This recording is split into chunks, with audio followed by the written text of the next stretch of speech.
nalobaka boye oza na mwasi oza na bana esengeli ete toyeba nini tokolanda na kati ya libota. ABC1 site moko oyo ekangi masolo na monde ati mpona kozwa bainformation ya kitoko landa s'abonner na ABC1. ABC1 soki obone okomona bemission ya kitoko bainformation ya bien musique ya malonga yaya mwasi papa mama oya kosabone na ABC1 te yaya façon na kopapola ye akolapa boniko ABC1. ABC1 Television. ABC1 Television. Le leader en actualité. Bande ko balandi ya émission Tolobela Mboka Congo na pesi bino mbote esika nyonso ezwami bino. Petika ete kimia ya Nzambe tata eingela omabota mabino. Na ABC Yesu Kristo nde moto ya yambo. Pamba te kolala kolamuka ezali bongo habitude te. Yango tika ete bisika binso ezwami bino. Toloba ete Yesu Kristo nde moto ya yambo. Merci na baporamento angolano pamba te boyokaki mbela penza yo Océan de la Presse pe bo revendiquer ba droit na bino nde na lobi ba femme capable longonya na bino la reine Olga Lompingala Mokiteno Florence Matondomido pe Mboma Soda CPI pourquoi pas Boli Potiolo Innocencio pe bino nyonso baporamento angolano na air oyo bokokota na émission oyo popo na bozali baike kasi ndambo nena bala kotanga ka bakombo babino pe merci na bakonzi ya mboka ya Angola pamba te bozali ko reconnaître ete ABC RDC plutôt nde ezali esika oyo ezali komo bokolo Afrique mobimba ata ko tozali na bakonzi ya malamu te pe l'état moyini azali ko nyoko la population congolaise a complicité na mindele kasi Nzambe ayebi Congo bande ko ndenge na yebisaki bilo ete lazali na mona mboka na bambela babino po ete bilo bato ba Turquie bobengi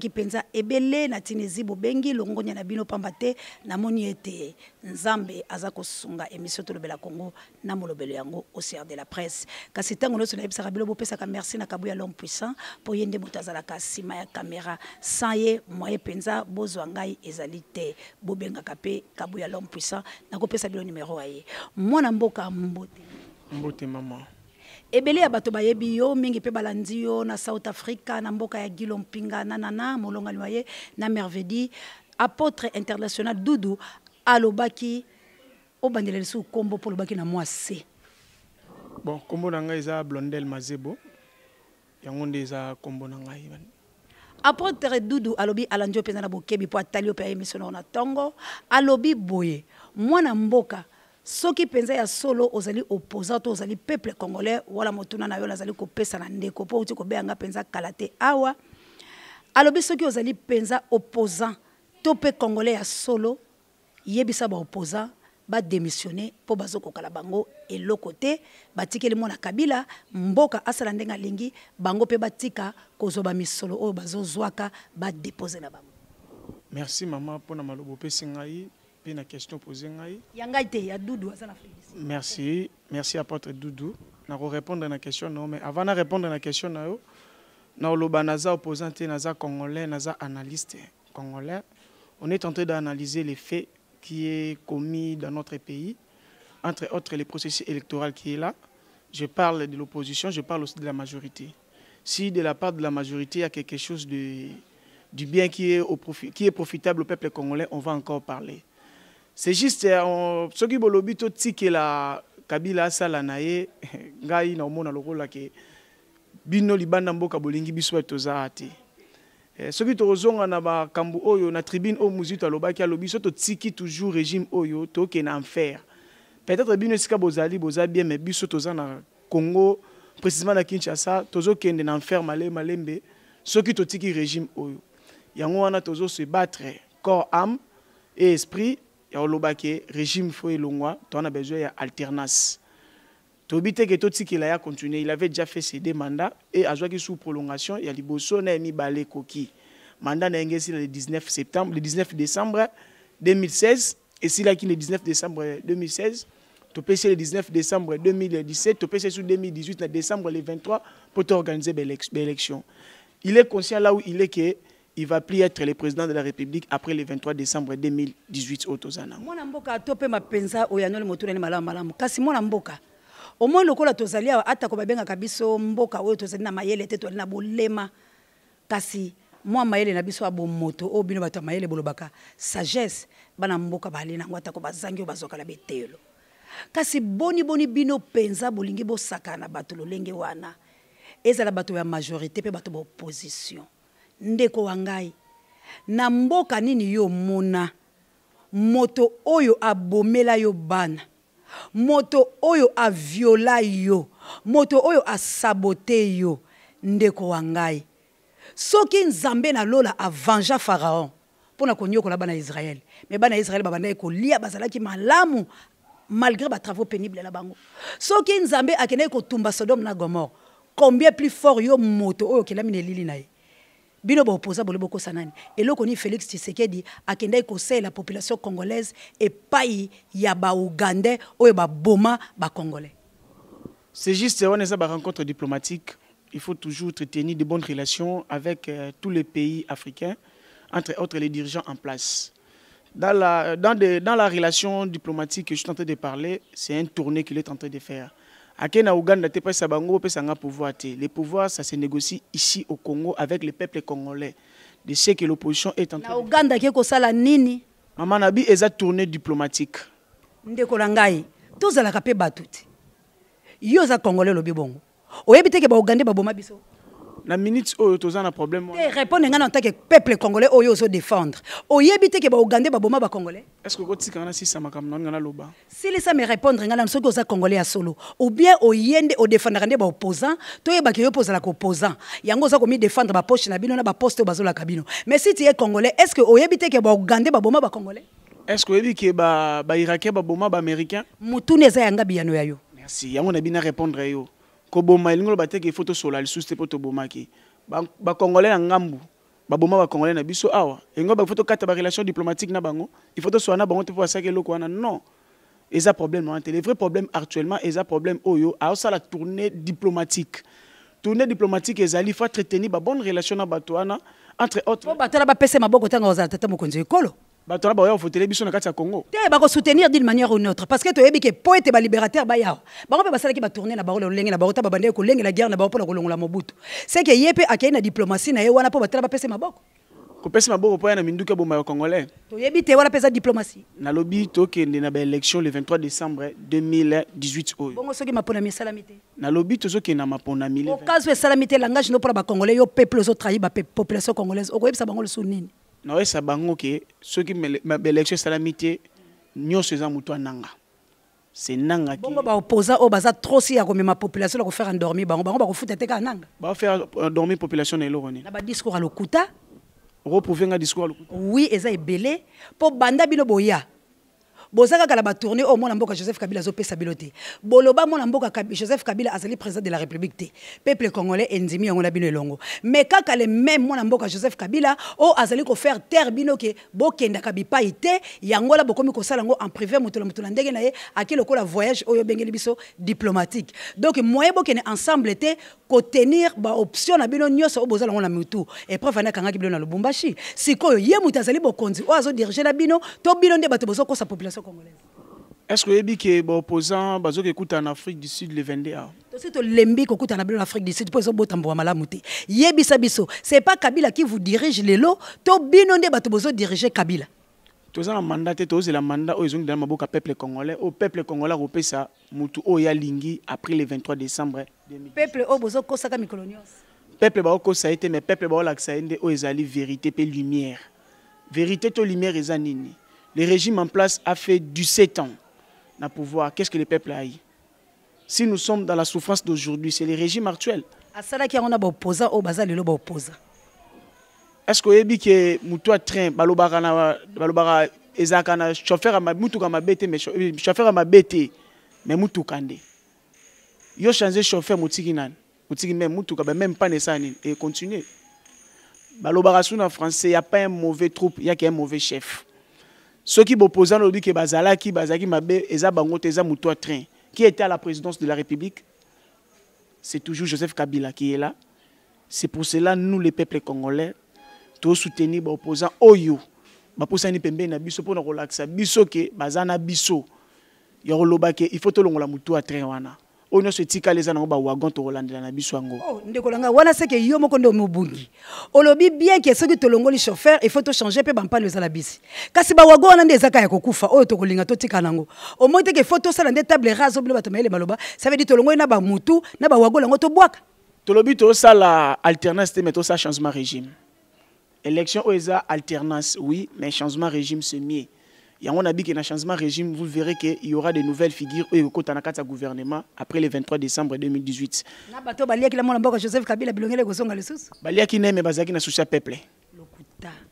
Entre autres, na opeso par exemple, peuple, na moi qui au bazaki na ngolo ko la pouvoir, ba mekaki ko résoudre un peu problème ya peuple.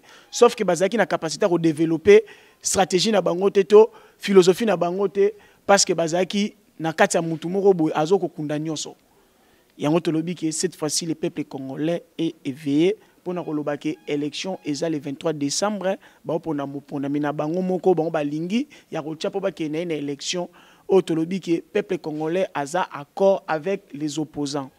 Merci mwana mboka to pe mamuke pe mama muke mwana mboka nga malobo na zoloba ezali maloba na ngai te monoko yanga ka se maloba ezali ya peuple oyo bazwaka tango te ya komonana na bato wana nde peuple wana bayaki palanga nde peuple wana vandaki pala bango peuple wana balobi boye na tango mwana mboka aza kokende kosalaka milulu miaye aza kokende kotambolaka na ba province ba pexibino mwasi na yaza kokendaka na elongo kokabaka maputa na tawana bilo bolali ya koluka kokendaka na Afrique du Sud koluka soki nini bozomona teke na tango lebo koluka salaka ba bilo ko na Afrique du Sud ezo concerné bino moko esengeli bosala face à la République démocratique du Congo précisément na capitale bisiko ba institution evandi mama ono so ba osala les futilité ba benga rango soki na benga futilité na bisho ke sur le plan intellectuel ba bilo ko ono so esala meza na ngona effet morote mais est-ce que ndeko langa tika lona loba lobi ke intellectualisme la Congo zo jouer rôle te na si ça non ba idée na ngai o pesa nga pe ba mutuna na yo Chadari o azoke ça va tourner avant dans ça tourner on doit kabela batu babilamba ka baba mbongo ndenga ucho ka dernièrement il faut misano projet de société na yaza nango pour na bisi projet de société na été pour na lobaki peuple congolais tana pesi le 1000 fois to 2000 fois mais lobiso na komi président na sala boy pourquoi bimisi yangote aïbsa biso budget na robimisa tango comme président république ezala ya combien c'est ça des questions fondamentales que le peuple congolais avait besoin maintenant parce que la majorité des candidats ont déjà fait face à ba projet na bango mutuna muta misa déjà projet na alobi ke ngana osala boso na zui Congo yepe abimisango oleba ke kabola mbongo abimisano projet mbongo wana bombango pona kosunga peuple congolais o ba souffrir lelo na Angola ba congolais bazo kufa ba reflet ba congolais na Angola bazana biso a bazo la même yakolia mbongo na ba pesa ba congolais sunga bango na social baza kuna et permettre bon même ba transport ba longo ba province bazali bazo na ba province d'origine na bango o bazana capacité de vivre na l'aise na mboka oyo ACP soka zaki azana kayemba binga aza mu Congo fona zonga na ba Congo ba PC transport zonga na ba Congo ba ndoko luka vina na ba Congo na landaki la chaîne moko en place moi na sala ba publicité ezate na mona ki bazola ki sa mona mboka ya ministre intérieur ba kenda ko pesa ba don ministre intérieur nan ministre intérieur na biso ya Congo ya Rimova ah bon ils sont normal ils sont après campagne ils sont normal à repérer naé c'est la même chose avec d'autres députés les lopi ba ko ya pe na mo bilo na bomba mo pesa ba mama mais c'est ko pona biloko wana yango nga lobi po yo tuni yango na biso nga bila ndaki le tando moko la TV moko la boko sala ba publicité ministre intérieur akendaki kaka ministre intérieur wana yenda za censé azo kangaka batu mususu po ba sala ba campagne te mais bango ba sala siko parla bino ba opposant bino population bo soutenir ba opposant la bilo beaucoup tana na bango nini bozo yebisa bango na biloko tant bango bazolala mama mutazola zate to yebi biloko nyonso ndenge zo salama na otuna ope mutuna tamsusu mikolezio na tunu ba biloko bango basala ki oyebisa ki ngai lelo to suki nango wapi le vrai problème actuel côté opposition est à mettre ligne de conduite c'est ce qui est primordial actuellement na Kinshasa na Congo toza au moins na 4 opposants au bazar sur place to 5 les deux autres bazar libanda pour nous réunir batouana nyonso pour nous remettre cahier de charges en place et c'est nga tokutana batouana kukutana batouana awa mwana mboka Moïse ayaka na mboko te mwana mboka nani Bemba aya une fois awa loba vomena za na CPK na za na mboka nanga yango tolobi ke les 7 opposants wana bazokendo kutana Afrique du Sud pour batia programme commun au Européen sa candidat commun à otambusa mboka après le 23 décembre 2018. Mwana mboka vraiment na yebi ete oyebi malamu makambo ezali koleka na mboka la biso kasi mwana mboka wana bazokeleka okutelaka na mindele mais tikala on ayebisa yo ke mindele wana mwana mboka Kabuya l'homme puissant akotiela biso mwa video wana mindele bango moko bazo reconnaître ke balobi soki lelo mboka o ezali ya kokufa pe yo yebi yango malamu ke ezali grâce na bango nde babomi mboka oyo bon mutu asali confession à lolenge wana na ebite so mondela na linga kufa to boni asali confession à lolenge wana papa langa kaka bino batu wale so bolombo pesa bango confiance o bango mo baza conscient ya kolobake soki lelo ba congolais baza ko dinda boy c'est grâce à nous pour to boy développement na bango to lingi ka biso to nyokola bango bongo yo siko lingo ndima bango kaka papa langa bozo kenaka Afrique du Sud po bokutela kala bango na Afrique du Sud na mindeleti na bandeli koloba na Afrique du Sud ezali ba principaux opposants au République démocratique du Congo bazo kende ko kutana eza cadre eux ko permettre bango nyonso ba se réunir calme au mwana mboka Moïse akozala mwana mboka Jean-Pierre Bemba kozala nana zo pesa bango autorisation la soki mundu ya Afrique du Sud aboye se ba okutana na lobi boye muta Afrique du Sud az africain lokola ngai aza mundelete mundele ozolo bana yebite président ya Afrique du Sud ko mundele to pays Afrique du Sud ko mia mindele te ezala Bemba ezala Moïse Katumbi ezala na derrière bango mindele ne ba osela bango carte yo pour si ça dépendait ka ya Bemba ngana yebi moi comportement na ye tango ayaki violent pour la kosala pe makamususu si ça dépendait na Bemba masali mais langage ya Bemba changé tala Bemba oyo to yebi o peuple congolais a motema Bemba alobi même langage na mona mboka Félix Tshisekedi alobi mutu oyo akobimisa trouble na la République démocratique du Congo a okuta nangai cela veut dire que mindele ne bato ba la fait bango cerveau là pourquoi que pas mindele ezali constitution de elobi yango que pose pouvoir lelo okozwa suna nzela minduki te ok na nzela ya maponami maponami wana eza peuple congolais pouvoir eza pas peuple congolais que nous sommes aujourd'hui tous les peuples congolais oyo azali ressortissant na biso oyo azana carte d'électeur na ye malgré ba misusu maboko katana au Sénat bisa biso ye mutu azana droit ko pesa mutu oyo bengi pouvoir eza mundele te soki mwana mboka Jean-Pierre Bemba lobaki bongo a fait allusion ya constitution lorsque nous étions partis à San City pour signer l'accord ya rolobaki totika onyo tozaki nango lokola problème ke ngana bande ko sa rébellion ngana bande ko sala boy to ya to cha bilonyo na mesa to cha mukanda moko to bengi constitution oyo ko réunir biso nyonso oyo ko permettre biso to ke nango ti na mokili oyo ti eska mokili ko sukela yango to bengi yango constitution yango moni mwana mboka lobi to ko zonga te lisu pona ko ya ko boma to ko révolter te o ngana kesa la rébellion te rébellion na biso ezali ba pesa biso yango déjà ba lobi tout Congolais a le droit de faire pression à un individu, à un groupe d'individus qui voulait prendre le pouvoir par la force.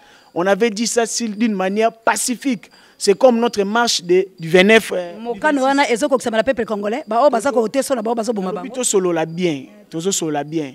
Na lobi mokano wana epesami déjà, pe bo poser ba comprendre ngo ba si peuple congolais que le 26 oyo tozali biso nyonso na nzela pona ko yebisa seni to boy machine ya vote mama tozaka na bango soko kendaka Tshisekedi Félix la karabiso le 16 nazana vidéo wana nazana combattant moko alekaki soki to luki ala ABC ezali première vidéo ya ABC ba combattant ya IDPS ba ekoleka Félix alaki alobi le 16 tremblement le 16 le 16 ola Félix aké la poto balobi la biso ka ndengo zolo baboye aké makamba diplomatie Kabila vandi la bokonzi lelo lisusu botinda bana bato o bazana nzala o baliaka te bakele marche na bino moko bopoza bosala marche wana maman makambo lobiso za ba preuve na yo merci mais na oyebisa yo moi j'étais dans la marche du 19 septembre 2016 Félix Tshisekedi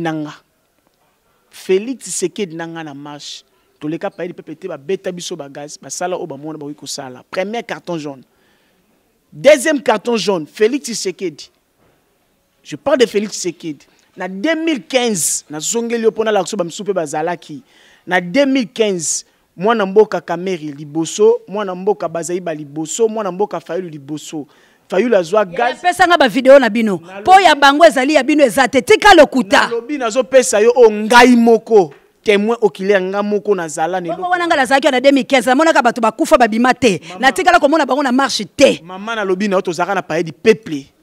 Oyo gouvernement ayibisaki biso ki a conditionné biso onip pona maponami to boyaki loi wana na biso ki na pays peuple bana mboka wana na tengi ba kombo bazalaki mwana mboka bazai azwa lisasi na dini arma benga soki bal caoutchouc na lokolo mwana mboka Fayulu ezala na mutu eva keleki l'hôpital ni boli lo kuta boy to tikala koyoka yango te pe to tikala komona yango te to mona mama eva bazali batamo kolo moko te na bali bachelo boli kokosa population congolaise on azo yebisa yo soki oke ko sa ba recherche okomona biloko na yebisu na la recherche te to il faut les kaletando eke ponga ina zala mukolo wala to zela tremblement de la terre to vanda ka to zala ka la place ya mona mboka Félicien Kindula la lemba to zala ka biso tout na ba kabu ya l'homme puissant ba caméra la biso to ke komona plutôt mwana mboka Pierre Kangudia avandi la terminus na batu waye bazali ko sala ba biloko ba réunion ba bango to boy ko kita pola ko zo ba image wana mokolo wala to mona ka ta marche mokote to mona il n'y a plutôt batu oyo ya majorité nde batelemaka mwana mboka bokoki lisu ko faire endormir population congolaise tebilo ba opposant to suite lobi NON na ba discours ya opposant population congolaise oyo aza souffrant oyo aliaka te oyo amelaka champagne te oyo bapimele lo tiliki bapimele makambutu oyo lelo bana ne baza ba ujana bana ne baza ba kuluna population wana lobi botelema ya solo plutôt botika kokosa bango mwana mboka kone nanga population ane lobi boye soki mapona mezali te telema kolobela bango bodondo la mboka la bino botika bango ba vanda mais quand abino ba opposant botika koselisa bango ba marche inutile po bandeko ba bango bakufi ebele o lelo ba moni lifuta moko te pe bazo continuer ka kozika pe bazo continuer ko calciner bango la banda ko lokola lucha o ba utai kozikisa ye ni intervention ya opposant ni intervention ya droit de l'homme ni intervention ya qui que ce soit famille wana ti lelo ezali malheureux bazo lela mwana bango o azala ki utile ndenge na zolo ba personnam na papa oyo azalaki kolandala sima eliwa ya Rossi batu baike basili kokufa la mboka na biso likolo ya ba marche ya opposant oyo eza ko aboutir na loko te ndeko nanga marche ya le 26 to le 28 to le 29 population congolaise lobi boy Vital Kamerhe Matungulu nani Kingandi bino nyoso wana botelema bobimisa bana na bino bobimisa basi na bino botambola ebongo bango bakoya na sima soki bakozala te population ekotambola te. Maman n'a pas tout se comprendre. Quand on a pêché ba date, au yozo pesa nga ya Kangudia nani je ne connais pas. Na pêché ba date au ba manifestation de Salamaki, au ngai na Zalaki, ngana olo bano na Zalaki. Na pêché ya 2015. Oyo banga ba lexa loi ya ONIP. Vital Kamerhe Zalaki, Bazaki, Fayulu Zalaki et d'autres candidats Bazaki. Na pêché be fait les kaki. Na pêché que ndeko Fayulu azwaki gaz na mutu ndeko bazali ba betaye balka ya to mona yango le tando matika nazo pesa pesa biso balitani tolobi lelo nakokuta na mutu te parce que wala lazali ka mopanzisa la République démocratique du Congo pe to tambola nalobi yebisa biso di concret yo lokolo lia kala ba opposant lokolo zala kala bango yebisa population congolaise o aza souffrant oyo yope okuta na kala bango te mais ba ya kala nzela nanga pona kolela bambela na bango yaya balembi litali na ba discours balingi balia balingi bazala malamu balingi changement ezala lelo oyo bientôt tozo koma na 11e mois ndeko nanga mapona makozala to makozala te mamoko tikela nga tana exprimer et loko nene sa peuple congolais ozanonga pe na zarango nga na za l'homme du peuple l'opposition l'homme de l'opposant o batindi yo na petit peuple poni yo kola bango nalobi pesa nga tana loba c'est comme si romo loba mingi koleka ngai c'est comme si on doit répondre à ba question na yo moko zo ko me poser pesa ngai tan na exprimer oyo opposition azanango envers la population congolaise na vivre na peuple congolais na un peuple congolais azalaki na auto bengaka séparation ezaki déjà consommé avec les dirigeants mais actuellement ba récupérer o ezaki le roi bato na bango o bazali na besoin na bango chaque fois ba ola likamba okutana mutu ana boy lelo bo opposant na ba komo okutana bato boy yango na bitika ngana s'exprimer oyo na peuple congolais oyo zoloba wana alekaki na martyr na match tanga yembaki opposition tatinaka ke yemba tanga ba boy machine à voter na tinda bomba ke loba machine à voter ba boyango c'est lui-même le peuple congolais ozoloba ke robimate wana za peuple congolais kala actuellement le peuple congolais que nous sommes aujourd'hui nous sommes déterminés pour mettre pression na régime oyo pe na seni oyo peuple congolais o ayembela ki Shadara saka peuple congolais mama tikana silisa maman la majorité de la population congolaise est derrière l'opposition donnez-nous même 51% donnez-les 49%. La majorité du peuple congolais sont derrière l'opposition. Je te dis ça et je te confirme cela.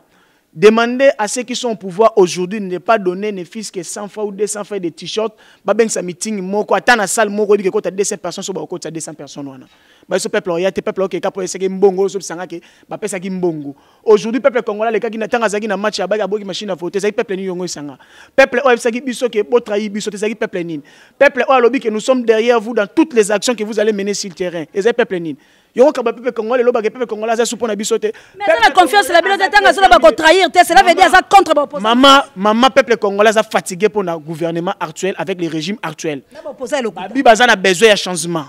Changement na bango bako zwango le 23 décembre na candidat commun au opposition au bimsela bango na programme commun au bimsela. Le 23 élection to la candidat commun comme le 23. Maman na bi bako zwango le 23 parce que le 23 ça jour il y a scrutin. Et ça jour auto kende ko voter. Mais faut pas zonga va le 23 ba bi bako zwango. Awa ba opposant. Bazo kende ko kutana déjà bango nyonso na cadre o eza normal pour na bango ko permettre bango ba mettre ba idée na bango nyonso en place na programme commun na bisaka yo na be monsieur le kaki ke ye bango ke programme boso faut et procéder candidat avant to ke na candidat faut na programme ezali makanisi na biso nyonso nde to pesi mutu moko ndake nango na lobi ke bana manifestation du 22 au 25 en Afrique du Sud bango nyonso bakozala wana bakolobela pona programme ndenge ni to sa développement ya mboka na biso Congo après wana nde to kozonga na candidat commun na assurer ou pe na rassurer le sous que candidat commun opposition osa nini akozala ayebani déjà fachi eza problème te soki oyebi eza problème te mais biso ke peuple congolais na yebi te akozelango na minoko ya bato o baza autorisé à koloba ke candidat commun o biso pongusele bino eza mutu X.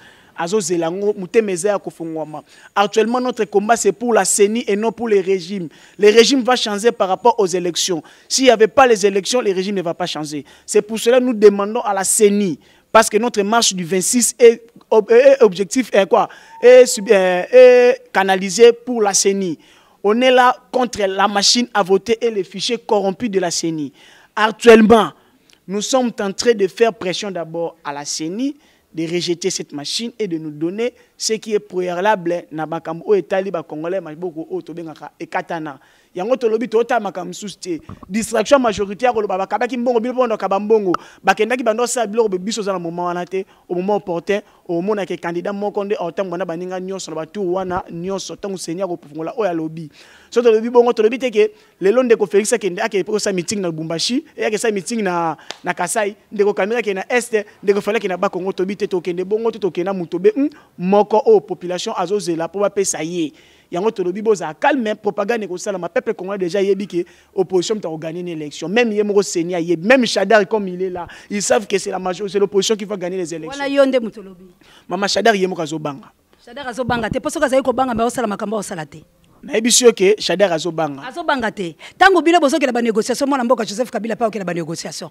na uti ko mona bato États-Unis olandaka pe betando eke mususu na moni bato États-Unis bakitaki na ye na moni bato Angola bazalaki na bango ko solola cela veut dire tango bino pe bozo ke lo solola mwana mboka Joseph Kabila ye pa zo solola tango bino pe bozo so bambano babino bato opposition mwana mboka pe Chadari na bato baye bazali ebele bato FCC et puis bomona ki ba désio ba bango bazali bayike na moni ba José Makila na moni bato ebele bakele ko kutala na moni etuluku pe bato o baza populaire pe la République démocratique du Congo bozo banga teke balukela bilo mabe na bato na so tangi ba parti na bango yo tangi baza etuluku ko tangi langata esika au siège ya parti ya José Makila ezali na mboka yo yebiango yo mama journaliste yebiango ko parler tout nezali yangabi yano ya na lobby na lobby il faut pas parler de figurants les gens qu'on avait débouchés on connaît tout le monde.